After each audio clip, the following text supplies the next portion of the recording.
दोस्तों नमस्कार। हमारा एक टॉपिक चल रहा था करिकुलम डेवलपमेंट, उसी में हम अगले पड़ाव पर पहुंचे हैं। आज का टॉपिक है फैक्टर्स अफेक्टिंग करिकुलम डेवलपमेंट, कि वो कौन कौन से कारक हैं जो पाठ्यक्रम विकास को प्रभावित करते हैं।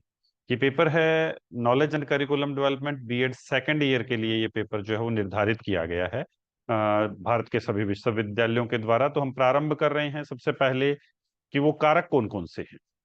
Curriculum development is influenced by multitudinal of factors. बहुत तरह के कारक हैं जो इसको प्रभावित करते हैं। Factors affecting curriculum development includes, कौन कौन से कारक हैं? पहला है फिलोसॉफिकल, दूसरा है साइकोलॉजिकल, तीसरा है सोसाइटल और सोशल, चौथा है पॉलिटिकल, पांचवा है इकोनॉमिकल, छठा है एजुकेशनल, सातवां है टेक्नोलॉजिकल और आठवां है जेंडर फैक्टर्स। इसके अतिरिक्त भी आप कुछ शीर्षक हेडिंग्स दे सकते हैं, परंतु इन 7-8 पॉइंट्स में हम सारी चीजें वो डिस्कस करेंगे। सबसे पहले लेते हैं फिलोसॉफिकल को, कि दार्शनिक कारक कौन कौन से हैं। फिलॉसफी होती क्या है? Way of life. किसी चीज को, किसी धारणा को, किसी घटना को आप किस तरीके से देखते हैं, वो आपकी फिलॉसफी पर निर्भर करता है।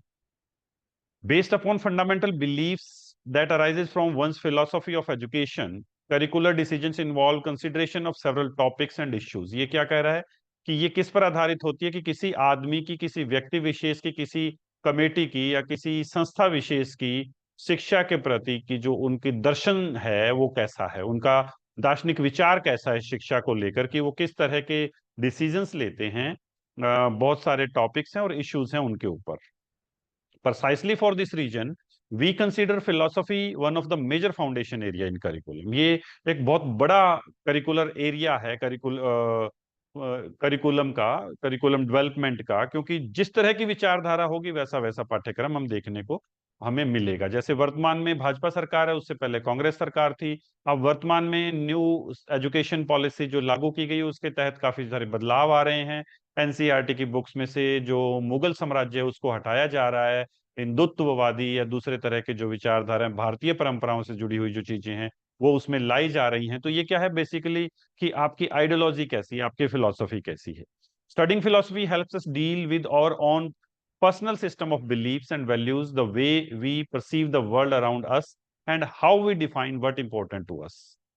फिलॉसफी को पढ़ना हमें कहाँ सहायता करता है? हमारे धारणाओं में और हमारे मूल्यों के अंदर, कि हम अपने इर्द गिर्द की चीजों को कैसा देखते हैं और हमारे लिए क्या अनिवार्य है, कौन सी चीज अनिवार्य है। जैसे आजकल सुबह सुबह व्हाट्सएप यूनिवर्सिटी में ज्ञान उतरता है, फिर हम उसको आगे भेजने लगते हैं।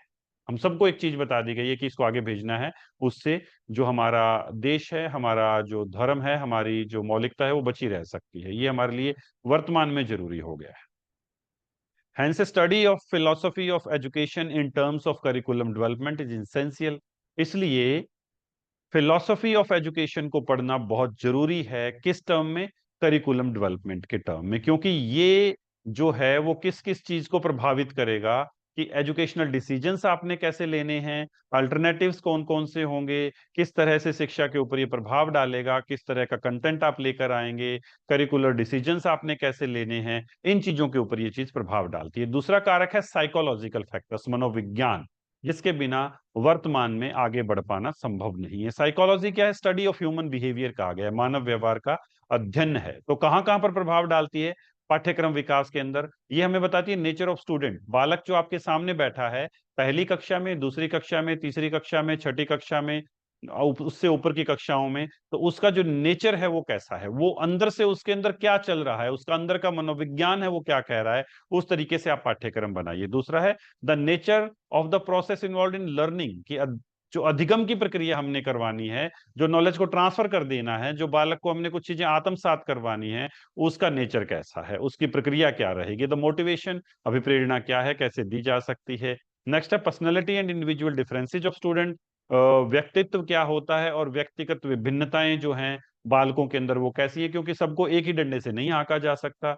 The value of teaching methods and teaching, teaching methods क्या होते हैं और टीचिंग की वैल्यूज क्या होनी चाहिए, इस तरह की चीजों पर प्रभाव डालता है साइकोलॉजिकल फैक्टर्स। उसके बाद आता है सोशल और सोसाइटल फैक्टर्स। मैंने एक पहले वीडियो के अंदर बताया था कि जो बालक है, जिसने जो आज विद्यालय में, उसने आगे जाकर समाज में एक नागरिक की भूमिका अदा करनी है।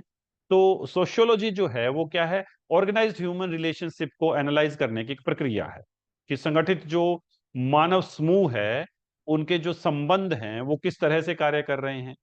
और इसका मुख्य जो कंट्रीब्यूशन होता है वो क्या होता है, has been the making of decision about the content of curriculum, and its main focus has been understanding of the direction of social change and the socialization of the individual। ये कह रहा है कि इसका सबसे बड़ा जो कंट्रीब्यूशन है वो ये है कि करिकुलम का फोकस किस पे होना चाहिए और किस तरह का सामाजिक बदलाव हमने लाना है, और बालक के अंदर सोशलाइजेशन की प्रक्रिया को हम कैसे आगे बढ़ा सकते हैं। तो इसके द्वारा फिर क्या होता है, ये अध्यापक को भी सहायता करता है। कैसे सहायता करता है? It increases teachers' flexibility, tolerance and awareness of methods of inquiry। अध्यापक जब किसी बालक विशेष के जो बैकग्राउंड है उसका, सोशल, उसके बारे में जानता है तो उसके साथ उसका व्यवहार करने का तरीका बदल जाता है। तो उसके अंदर फ्लेक्सिबिलिटी आती है, टॉलरेंस आती है और अवेयरनेस आती है। The need of society plays an important role in development of curriculum. पाठ्यक्रम का बदलाव क्यों होता है? हमें नए तरह के नागरिक चाहिए, नए तरह का ज्ञान उनको देना है, तो ये उसका एक मुख्य बेस होता है। It should be emphasise on technical based curriculum for the development of an industrialise society. अब जैसे मैंने पिछले क्लास में भी कहा था कि आप 1950 से 60 का, और अब आप 2010 12 15 से लेकर 2023 के पाठ्यक्रम का अगर मूल्यांकन करेंगे तो आपको ये चीजें देखने को मिलेगी कि हम कैसा समाज चाहते हैं, तो किस तरह का पाठ्यक्रम जो वो आ गया। अगला है पॉलिटिकल फैक्टर्स, राजनीति से संबंधित। वैसे तो शिक्षा के अंदर राजनीति की दखल होनी नहीं चाहिए, परंतु ये ज्यादा होती है। Politics has an certain impact on all spheres of life. वर्तमान में या पास्ट से भी राजनीति जीवन के हर पहलू को प्रभावित करती है। And instability of politics leads to instability in everyday life. अगर अस्थिर सरकार है तो जीवन की स्थिरताएं भी रहेंगी। It usually defines goals, content, political considerations need to be admitted while curriculum development and political decisions may change the requirement for curriculum development. ये कह रहा है कि सामान्य तौर पर क्या होता है, जो सरकारें होती हैं, जो राजनीति होती है, वो गोल्स और कंटेंट को डिसाइड करती है। उसके साथ साथ हमारी जो व्यक्तिगत या हमारी जो पार्टी विशेष की कंसिडरेशंस क्या हैं पॉलिटिकल, वो कैसे फुलफिल हो सकती हैं वो चीजें। जैसे मैंने अभी एक उदाहरण दिया, कांग्रेस के टाइम में ऐसा पाठ्यक्रम था, भाजपा के टाइम में ऐसा पाठ्यक्रम आ गया, जब आगे और कोई सरकार आएगी तो अलग तरह का पाठ्यक्रम आ जाएगा। इस तरह की जो चीजें हैं वो चलती चली जाए। जैसे दिल्ली के अंदर एक प्रयास किया गया, हैप्पीनेस करिकुलम की बात आई थी।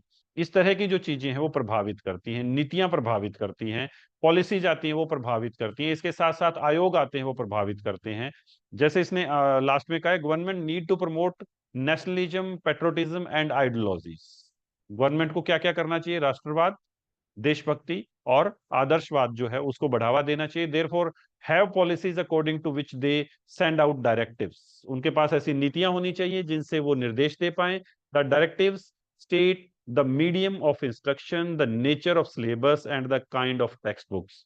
वो जो डायरेक्टिव्स होंगे उनसे क्या होगा? अनुदेशन तैयार होगा, पाठ्यक्रम तैयार होगा और पाठ्य पुस्तकें तैयार होंगी। जैसे अब न्यू एजुकेशन पॉलिसी आई है, इससे पहले सरकार थी वो नेशनल नॉलेज कमीशन लेकर आई थी, नेशनल करिकुलम फ्रेमवर्क आया था। ऐसी बहुत सारी चीजें हैं जो पॉलिटिकल फैक्टर्स के अंतर्गत आती है। अगला है इकोनॉमिकल फैक्टर, आर्थिक कारक। As compare to the elite school where this is hardly a problem, school belongs to the lower social strata can not entertain the possibility of using modern equipments. ये कह रहा है कि जो महंगे या ऊंचे लोगों के स्कूल है वहां पर यह समस्या नहीं होती, परंतु जो गरीब तबके के लोग हैं वहां पर आधुनिक जो उपकरण हैं शिक्षा के उनका उपयोग कर पाना मुश्किल होता है। जैसे computer, due to financial constraints, क्योंकि वहां पर उनके पास पैसा नहीं है। This is also leads to losing good teachers. अच्छे स्कूल में, कम फीस वाले स्कूल में पढ़ाओगे, प्राइवेट स्कूल है या दूसरे हैं, तो वहां पर आपको अच्छे टीचर भी नहीं मिलेंगे, क्योंकि वो कम पे देंगे। कम पे देने वाला एक लो कैलिबर का टीचर होगा जो बच्चे को ज्यादा बेहतर नहीं पढ़ाएगा। Other personnel to places offering better remuneration, जहां पर अच्छी तनख्वाह दी जाती है वहां अच्छे अध्यापक होते हैं, और जहां कम कम तनख्वाह दी जाती है वह अध्यापक अच्छे नहीं होते हैं। अगला एजुकेशनल फैक्टर, शिक्षा से संबंधित कौन सी चीजें। In order to bring about effective learning, modern and efficient methods of education should be used, and for this we need trained and skilled teachers। ये कह रहा है वर्तमान में जो बदलाव आ रहे हैं शिक्षा के अंदर, इफेक्टिव लर्निंग करने के लिए, आधुनिक तौर तरीके सिखाने के लिए, तो हमें क्या चाहिए? ट्रेन्ड, प्रशिक्षित और दक्ष अध्यापक चाहिए। We also need to keep co-curricular activities like sports, drama, debates, excursion etcetera as an integral part of curriculum. तो ये क्या कहता है कि ये पाठ्यक्रम का हिस्सा होना चाहिए, पाठ्य सहगामी क्रियाएं चले, कक्षा में जो पढ़ाया जा रहा है कंटेंट वो सोशल एक्टिविटीज से जुड़ा होना चाहिए। इस तरह के एजुकेशनल फैक्टर्स भी प्रभावित करते हैं। अगला है technological factors. The influence of technological progress is observed in each sphere of life and when the time for curriculum development comes the technology point plays an important role. तकनीकी, जैसे मैं कहूं, गुरु से ज्यादा विश्वास गूगल पे हो गया। क्यों हो गया? क्योंकि गूगल सब कुछ दे रहा है। जैसे जैसे एडवांसमेंट आई है तो उसने एक बहुत बड़ा रोल प्ले किया है। Curriculum developers cannot ignore this technological progress and the influence it presents. तकनीकी विकास को इग्नोर नहीं किया जा सकता और इसके प्रभाव को भी नहीं किया जा सकता। टेक्नोलॉजिकल इनोवेशंस में be applied to curriculum development in several ways. कैसे कैसे की जा सकती है? As a plan for the systematic use of various devices and media. जैसे अभी कोविड आया, तो कोविड के दौरान जो पढ़ने पढ़ाने का तौर तरीका था वो बदल गया। फोन, स्मार्टफोन हर बच्चे के हाथ में आ गया, वो अब उन चीजों को देख रहा है, उनसे जुड़ रहा है। इस तरह की बहुत सारी चीजें जो हैं वो आ रही है। अध्ययन अध्यापन में आनी चाहिए, मूल्यांकन में आनी चाहिए और एक्सप्रेशन के तरीकों में भी आनी चाहिए। ये पाठ्यक्रम को टेक्नोलॉजिकल फैक्टर्स हैं जो प्रभावित करते हैं। अगला gender factors. The need of each gender are also kept in mind for the development of curriculum. पहले तो बात होती थी मेल फीमेल की, अब क्या बात होने लगी है? ट्रांसजेंडर की भी बात आने लगी है। तृतीय लिंग को भी वो किया जाना चाहिए। Although this is the age where women have gone into professions which were previously considered the domain of male gender, and women are asking for equal rights, yet options should be left open. जैसे पहले होता था कि लड़कियों को गृह गृहस्थी से संबंधित काम समझाओ, टेक्निकल और बाहर के जो कार्य हैं या जो जिम्मेदारियां वो लड़कों को दी जानी चाहिए। अब लड़कियों ने वहां पर पहुंच बनाई है, तो जेंडर फैक्टर भी प्रभावित करता है। In advanced countries where women enjoy a greater degree of freedom, a variety of educational institutions exist that separately cater the male and female curriculum needs. जो विकसित देश हैं, जहां पर महिलाओं को ज्यादा स्वतंत्रता है, वहां पर अलग अलग तरह का पाठ्यक्रम, अलग अलग तरह की चीजें उनको सिखाई जा रही हैं। तो कंक्लूजन के रूप में हम क्या कह सकते हैं? कारक कौन कौन से जो प्रभावित करते हैं? पहला फिलोसॉफिकल, कि आपके सोचने देखने का दृष्टिकोण क्या है। दूसरा है साइकोलॉजिकल, नीड क्या है, इंडिविजुअल डिफरेंसेस क्या है, पर्सनैलिटी क्या है, नेचर क्या है बालक की, करिकुलम की, टीचिंग मेथड्स क्या है, मोटिवेशन क्या है, ये वाली चीज। समाज की डिमांड कैसी है, सोसाइटल फैक्टर। पॉलिटिकल, राजनीति क्या चाहती है। इकोनॉमिकल फैक्टर, गरीब और अमीर का जो अंतर है वो कैसे शिक्षा के अंदर बदलाव और इन चीजों को रोक सकता है। एजुकेशनल, शिक्षा के अंदर क्या क्या चीजें होनी चाहिए जो नहीं हो रही हैं। और नेक्स्ट है टेक्नोलॉजिकल, टेक्नोलॉजिकल एडवांसमेंट कैसे हुई है, कितनी हुई है, किस तरह से उसको लागू किया जा रहा है।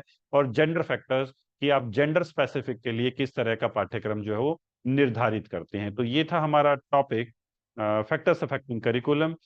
फिर मिलते हैं एक नए टॉपिक के साथ, तब तक के लिए धन्यवाद, शुभ दिन।